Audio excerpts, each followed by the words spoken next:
बाबू सिंह कुशवाहा जी की सदस्यता अब स्थगित है। इसका मतलब ये है कि अब वो बीजेपी के सदस्य नहीं है?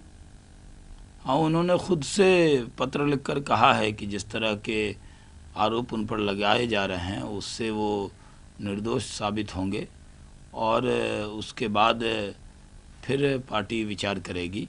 अभी उन्होंने पत्र लिखकर अपनी सदस्यता को स्थगित करने के लिए कहा था और अध्यक्ष जी ने उनका अनुरोध स्वीकार कर लिया है।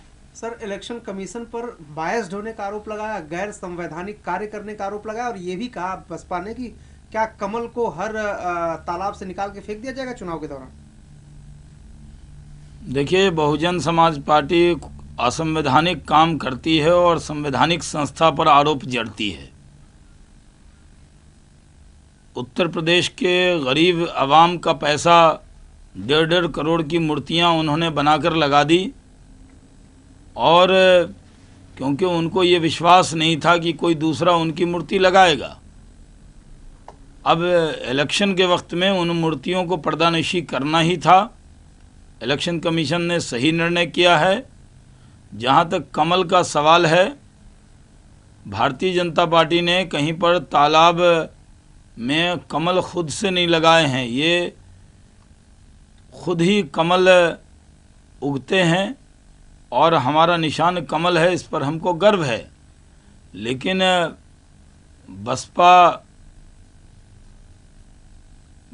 कमल के ऊपर जिस तरह का प्रतिबंध लगाने की बात कर रही है उससे हमारा फ़ायदा ही होगा, क्योंकि उत्तर प्रदेश की जनता के दिल में कमल बसता है और इस बार कमल की ही सरकार उत्तर प्रदेश में बनेगी।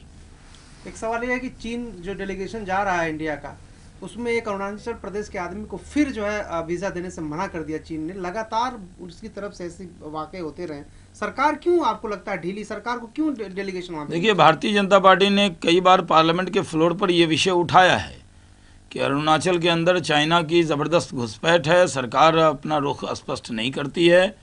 और जब चाइना ने एक अरुणाचल के रहने वाले भारत के नागरिक का वीज़ा नहीं दिया, उसके बाद डेलीगेशन को इन्होंने छोटा कर दिया और छोटा करके फिर डेलीगेशन जा रहा है।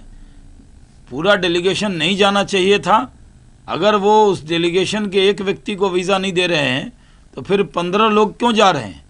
ऐसे डेलीगेशन जाने की ज़रूरत क्या थी? जब चाइना ही इंटरेस्टेड नहीं है हमारे भारत के नागरिक को वीज़ा देने के लिए, उसका नाम हटाकर और फिर लोग उसमें जा रहे हैं, ये बहुत दुख का विषय है। सरकार से क्या अपील करेंगे सर, प्रधानमंत्री वगैरह? नहीं, इस तरह डेलीगेशन जाना ही नहीं चाहिए। जब तक चाइना वो अरुणाचल के नागरिक होने के नाते, वो जो हमारे फौजी हैं वो भारत के नागरिक हैं और उनको अगर वो वीज़ा नहीं दे रही है तो ऐसे डेलीगेशन का बहिष्कार होना चाहिए, न कि डेलीगेशन भेजना चाहिए। किस कारण से भेजा जा रहा, क्यों इसको छोटा किया गया और जिसका वीज़ा मना किया गया उसके बिना ये डेलीगेशन क्यों जा रहा है, इसका जवाब हमें रक्षा मंत्रालय से चाहिए। चलते चलते सर, एक छोटी सी खबर ये है कि अनुराधा चौधरी नेता थी बड़ी आरएलडी की, वो चली गई समाजवादी पार्टी में। नेताओं में ये चल रहा है आला बदली का खेल। पता नहीं, मैं नहीं जानता कि कौन नेता कहाँ जा रहा है और मुझे ये भी नहीं मालूम कि वो किस पार्टी में थी। अभी तक बहुत दिनों से मैंने सुना नहीं है ऐसा।